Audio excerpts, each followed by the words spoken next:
Irmãos, boa noite, graça e paz do nosso Senhor. Queria convidar os irmãos para nós lermos a palavra em Romanos capítulo 1, verso 16 e 17.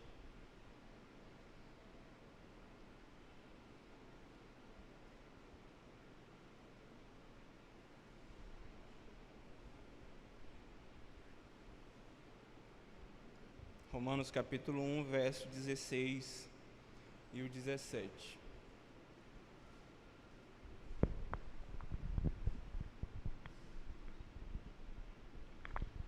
O texto diz assim: Pois não me envergonho do Evangelho, porque é o poder de Deus para a salvação de todo aquele que crê, primeiro do judeu e também do grego.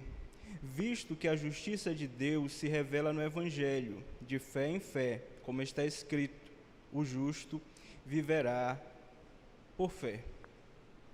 Amém.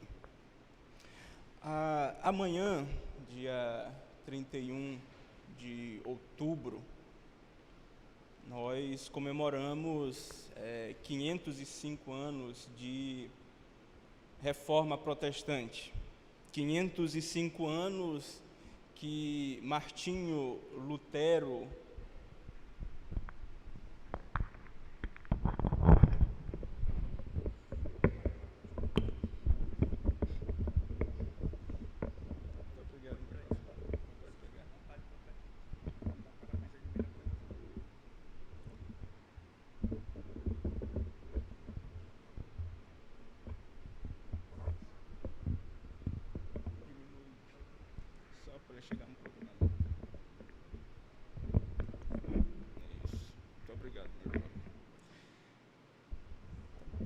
Então, faz 505 anos que Martinho Lutero fixava às portas da Catedral de Wittenberg as suas 95 teses.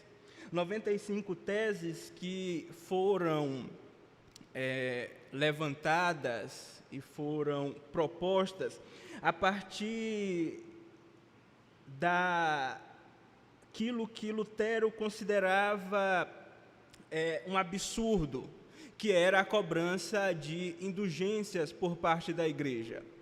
E uma das coisas que motivaram ele foi a visita próximo à sua cidade de Tetzel, que era um vendedor de indulgência, que dizia que a cada moeda que caía dentro do gasofilácio ou do depósito onde era colocado aquelas ofertas para a compra de indulgência, a alma pulava do purgatório para o céu. Então, Martinho Lutero vai e prega ali as suas 95 teses e rapidamente essas teses elas se espalham. Rapidamente, pessoas começam a fazer cópias dessas teses e difundi-las por toda a Europa. E assim começava a Reforma Protestante. E na Reforma há um tema que é um tema central, um dos temas centrais da Reforma, que é a justificação pela fé somente. Essa doutrina, ela era considerada pelos reformadores uma doutrina de suma importância, de primeira ordem. Para Lutero, ele vai dizer que era sobre essa doutrina que a igreja ela permanecia de pé ou caía. Calvino, a respeito dessa doutrina, também vai dizer que ela é a dobradiça que move a religião. Assim, a doutrina da justificação, ela tem uma centralidade na Reforma. Ela é um dos motores da Reforma. E principalmente em Martinho Lutero. Principalmente em Lutero. Porque Lutero, antes da sua conversão, antes de se encontrar com o verdadeiro evangelho, ele temia pelo seu destino, ele temia por sua alma e pelo juízo de Deus que estava sobre ele. Para isso, ele recorreu às obras, ele recorreu ao jejum, às orações, às penitências, para se livrar daquele peso que caía sobre ele. Ele vai dizer em um de seus livros da seguinte maneira: torturei-me com oração, jejum, vigílias. Tal austeridade poderia ter me matado. O que mais eu buscava, agindo assim, senão Deus, o qual presumivelmente via a minha extremada observância da ordem monástica e a minha vida austera. Eu andava constantemente em meio a um sonho e vivia em meio a uma idolatria real, porquanto não cria em Cristo. Eu apenas o considerava um severo e terrível juiz, pintado como alguém sentado sobre um arco-íris.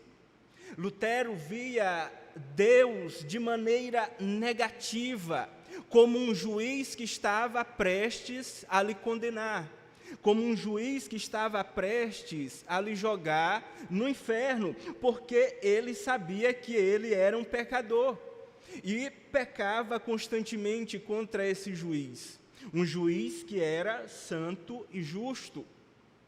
Assim, Lutero vivia nesse sofrimento do coração, perturbado na sua alma, porque ele não conseguia se apresentar diante de Deus. Antes, ele estava condenado à perdição.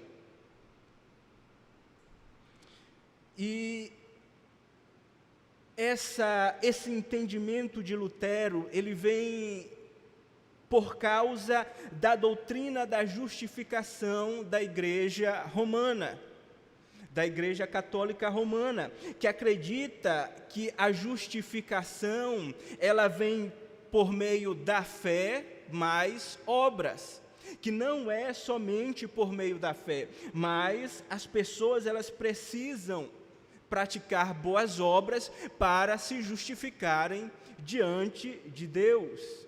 Na doutrina romana, a justificação, ela é infundida no homem, ela não é imputada.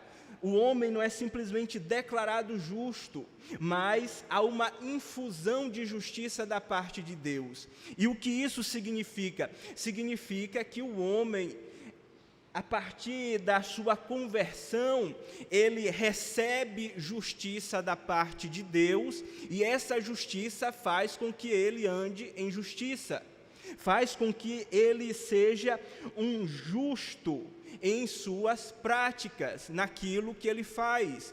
Assim, o homem ele é capaz de cumprir obras de justiça que agrade a Deus. E isso é contrário àquilo que as Escrituras nos ensinam. Lutero vai ainda dizer a respeito disso um relato bem interessante. Ainda que vivesse como um monge irrepreensível, sentia-se pecador diante de Deus, com uma consciência extremamente perturbada. Eu não podia crer que ele fosse apaziguado por minha santificação. Eu não amava, pior, eu odiava a justiça de Deus que pune o pecador. E secretamente, se não blasfemamente, com certeza, murmurando intensamente, eu estava irado com Deus e disse, de fato, como se não bastasse que míseros pecadores, eternamente perdidos através do pecado original, sejam esmagados por todo tipo de calamidade, pela lei do decálogo, Deus, pelo Evangelho, ainda adiciona castigo ao castigo, e também pelo Evangelho nos ameaça, com sua justiça e ira. Assim, eu me enfurecia, com uma consciência incendiada e atormentada. Não obstante, eu me oportunava com aquela passagem de Paulo, desejando saber muito ardentemente o que Paulo tinha em mente. Por fim, pela mercê de Deus, meditando dia e noite, atentei bem para o contexto das palavras, isto é, visto que a justiça de Deus se revela no Evangelho de fé em fé, como está escrito, justo viverá por fé. Então comecei a entender que a justiça de Deus é aquela pela qual o justo vive por um dom de Deus, isto é, a fé. E este é o significado da justiça de Deus se revelou pelo Evangelho, isto é, a justiça passiva com que Ele nos justifica compassivamente por meio da fé, como está escrito, aquele que é justo através da fé viverá. Aqui senti que havia renascido totalmente e entra no próprio paraíso através das portas abertas. Ali se me mostrou outra face da Escritura totalmente distinta, e assim eu puxei pela memória todas as Escrituras. Também descobri em outros termos uma analogia, a saber que a obra de Deus, isto é, aquilo que Ele faz em nós, o poder de Deus, com o qual Ele nos faz forte, a sabedoria de Deus, com o qual Ele nos faz sábio, e a força de Deus, a salvação de Deus, a glória de Deus. Lutero, em meio à sua perturbação, em meio ao seu medo do juízo divino, ele encontra Romanos 1,16. E agora, sob uma nova interpretação, sob um novo olhar sobre essa passagem, analisando o seu contexto e aquilo que Paulo queria dizer, Lutero encontra alívio e descanso para aquilo que perturbava ele. Aquela justiça que ele encontra aqui, Paulo falando, que é o poder de Deus, revelada no Evangelho, não é para a sua condenação, mas para a sua salvação. É Deus imputando justiça aos pecadores. Agora, Lutero muda a sua forma de ver a justificação. Agora não são as obras que tornam ele agradável diante de Deus. Ele não precisa fazer mais penitências, jejuns e outras coisas para agradar a Deus, mas ele precisa receber essa justiça por meio da fé. Era isso que era necessário. E assim, a justificação, somente pela fé, se torna um dogma central para a reforma. Assim, eu quero que nós, nessa noite, voltemos para esse texto que Lutero encontrou essa doutrina da justificação. E quero que tiremos algumas verdades a partir desse texto. E se eu fosse resumir aquilo que eu pretendo apresentar aqui hoje aos irmãos, expor, a ideia seria a seguinte: o Evangelho é o poder de Deus, que revela a justiça que coloca o homem em um relacionamento correto com Ele mesmo, lhe conferindo libertação do juízo e recebida pela fé. A primeira verdade que eu quero tirar desse texto é que o Evangelho é o poder salvador de Deus. Isso está bem claro naquilo que Paulo está escrevendo. Ele diz: não me envergonho do Evangelho, porque é o poder de Deus para a salvação de todo aquele que nele crê. Veja, Paulo está nos dizendo que o poder salvador de Deus, o poder para salvar o homem é o Evangelho. É o Evangelho de seu Filho Jesus Cristo. E se a gente pegar a carta de Romanos, também no primeiro capítulo, alguns versículos anteriores, Paulo vai nos mostrar aquilo que é o Evangelho. Ele vai mostrar que o Evangelho é preparado por Deus, é prometido segundo as Escrituras, por meio dos profetas, e é a respeito de seu Filho, Jesus Cristo. Isto é o Evangelho. É aquilo que Deus preparou, prometeu através das suas Escrituras e que é cumprido em seu Filho, que vem como homem para morrer pelos pecadores. Assim, o Evangelho é esse poder para salvar o homem. Outra coisa que nós podemos dizer aqui a respeito desse Evangelho como poder de Deus é que ele não é um mero discurso ou apenas uma história, uma sugestão para as pessoas seguirem. Paulo não está dizendo que o Evangelho é um discurso que deve ser seguido. Não é uma história que deve ser tomada como exemplo para nós seguirmos. Não é uma sugestão para a vida boa, para a vida feliz.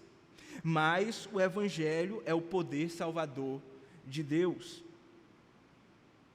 Alguns tempos depois dos apóstolos, vão defender algumas heresias que vão se chocar com essas afirmativas da palavra de Deus.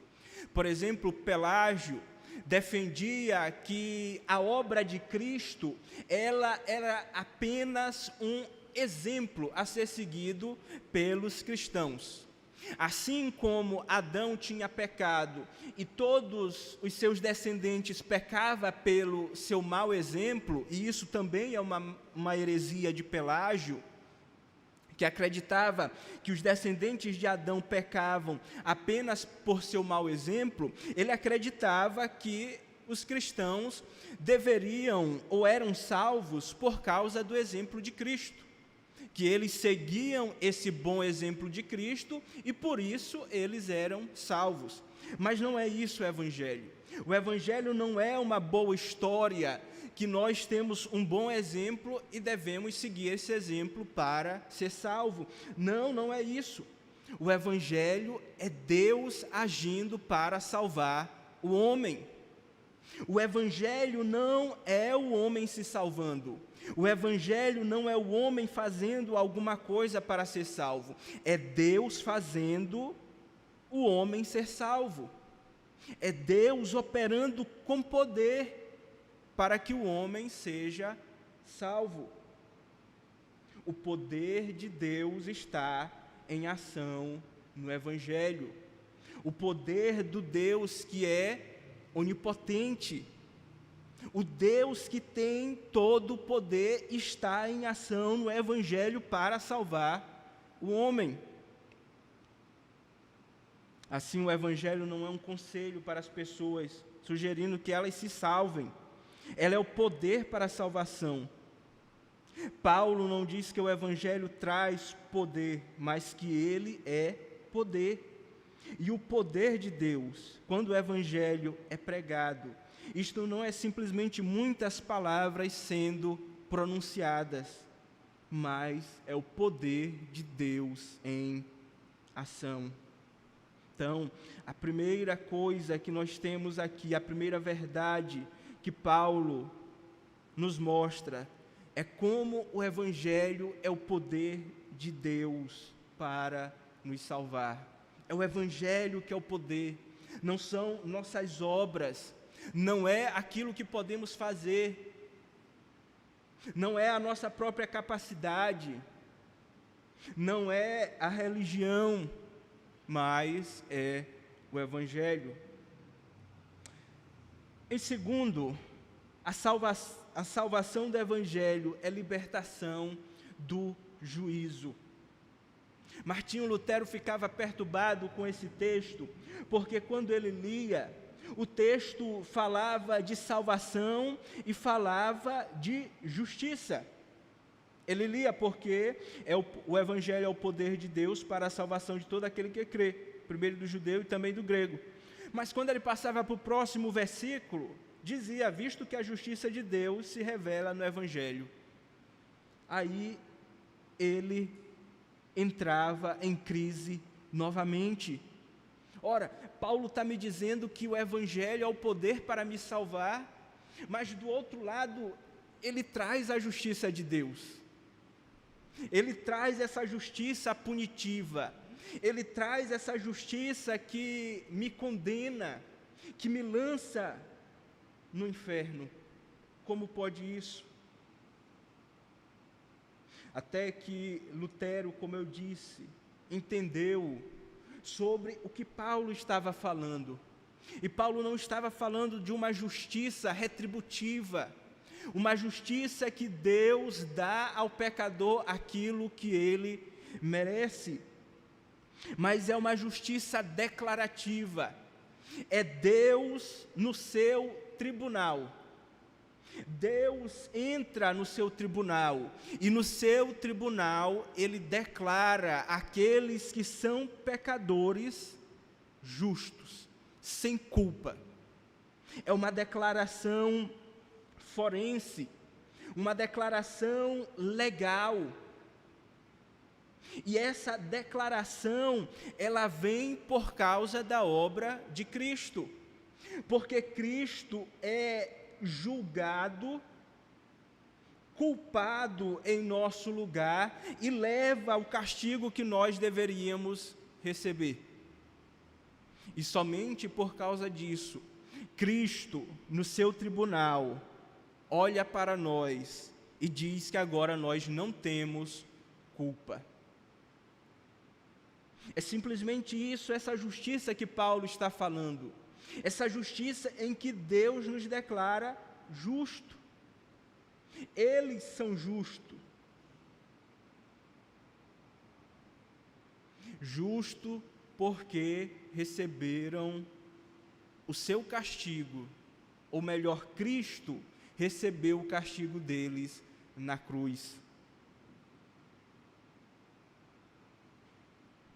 Assim, nós primeiramente somos declarados justos. A justiça que o Evangelho revela é que Deus agora nos chama de justo. E isso é que a igreja romana não entende. A igreja de Roma ainda crê que essa justificação é Deus infundindo uma justiça para tornar as pessoas santas, fazer com que as pessoas pratiquem boas obras. Mas não é isso. A justificação não é isso. A justificação é a declaração de Deus que nós não somos mais culpados. É a nossa excludente de culpabilidade. Deus excluiu a nossa culpa. E isso porque Cristo levou sobre si o juízo que estava destinado para nós.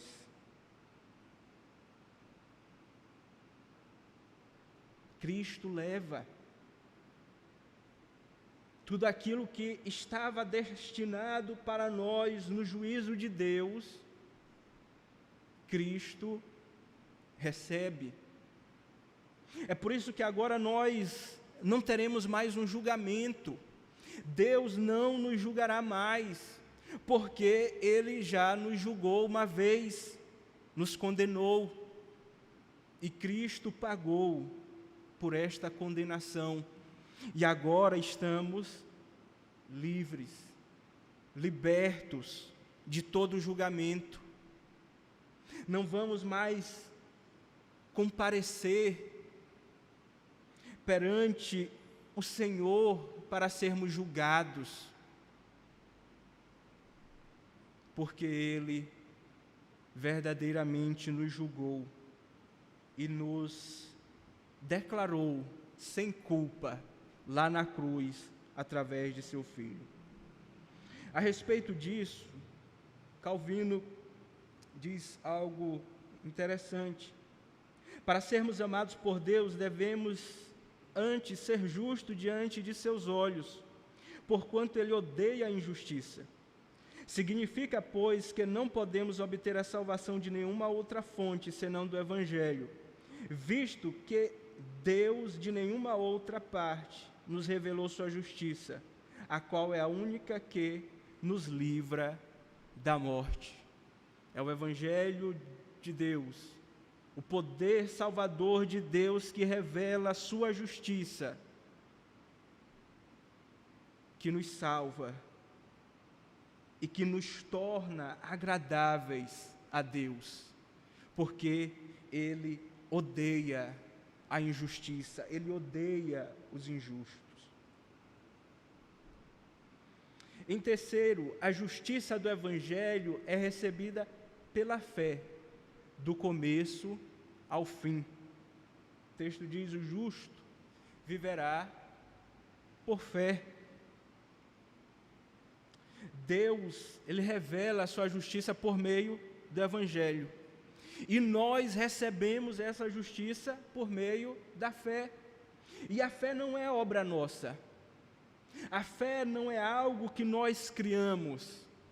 Mas Paulo vai explicar que a fé é um dom dado por Deus. É um dom que Ele concede. E essa é a fé por meio da qual nós recebemos a justiça que é revelada no Evangelho. É por meio da fé, não é de obras. Não há participação humana na nossa justificação. Na nossa justificação, nós não participamos com nenhuma obra. Porque a justificação é graça imerecida de Deus. Se alguém participasse, por menor que fosse sua participação na sua justificação, ele poderia se gloriar diante de Deus e dizer: eu sou salvo por causa daquilo que eu fiz, por causa das minhas obras. Mas na justificação não acontece isso. Na justificação que ocorre no tribunal de Deus, é somente Ele e seu Filho nesse tribunal. O homem não apresenta nada, não apresenta obra nenhuma, porque obra nenhuma poderia nos justificar diante de Deus. Obra nenhuma poderia nos tornar agradáveis diante de Deus. Mas o que é essa fé? Essa fé aqui, para Paulo, ela parece ter dois elementos. Um primeiro elemento é a dependência em Deus. Depender daquele que nos dá a salvação. É preciso que aquele que tem fé dependa de Deus, que confie a sua salvação naquele que justifica. O outro elemento é o elemento da humildade. O fiel, ele deve ser humilde para receber aquilo que é oferecido. E isso está em oposição àqueles que confiam nas suas próprias obras, aqueles que são soberbos e que acham que podem se apresentar diante de Deus por meio daquilo que eles fazem.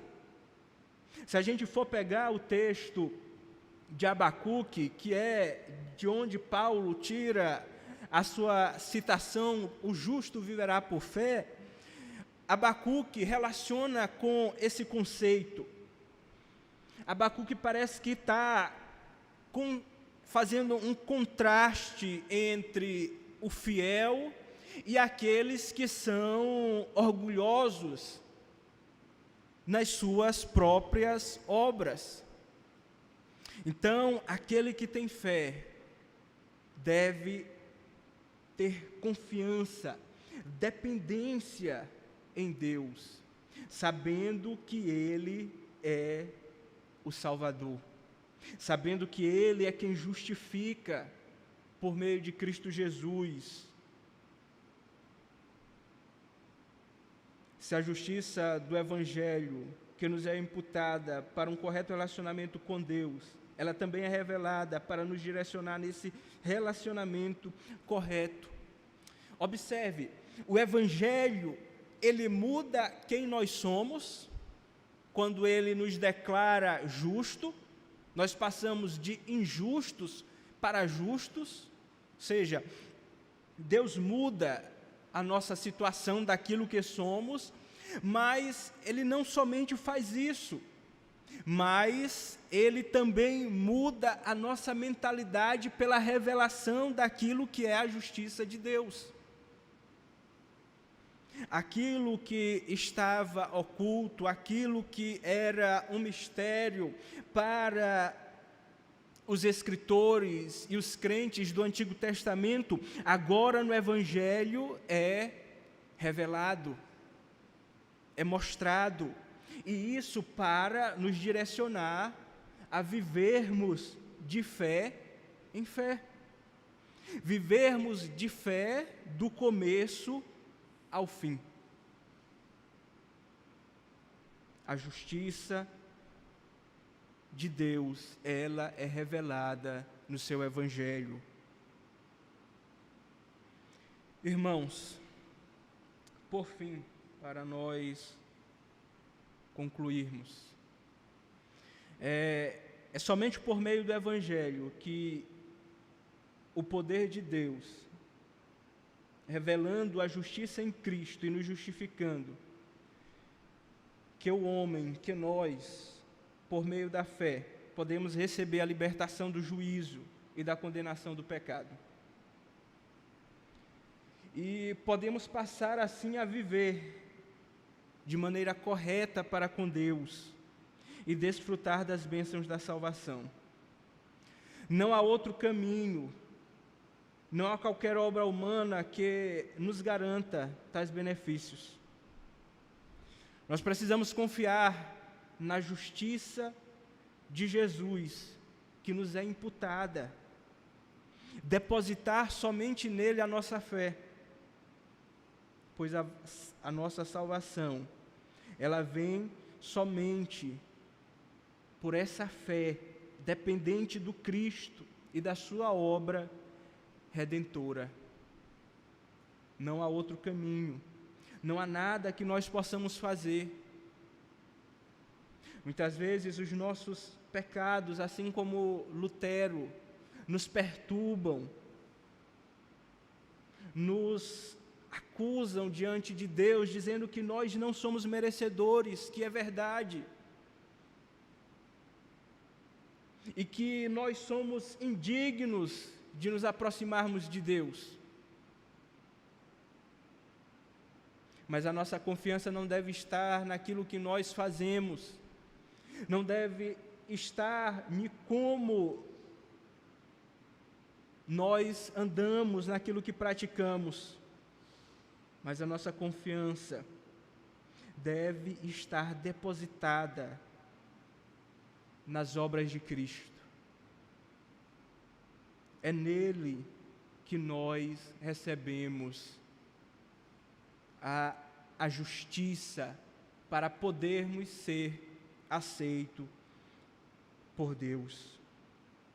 Calvino nos diz: o homem encontra sua justificação única e exclusivamente na misericórdia de Deus, em Cristo, ao ser ela oferecida no Evangelho e recebida pela fé. A justiça de Cristo, a sua misericórdia nos foi oferecida por meio do Evangelho, e nós devemos recebê-la. Aqueles que ainda não receberam, ainda têm a oportunidade de receber essa justiça que nos é imputada e que nos faz aceitáveis diante de Deus.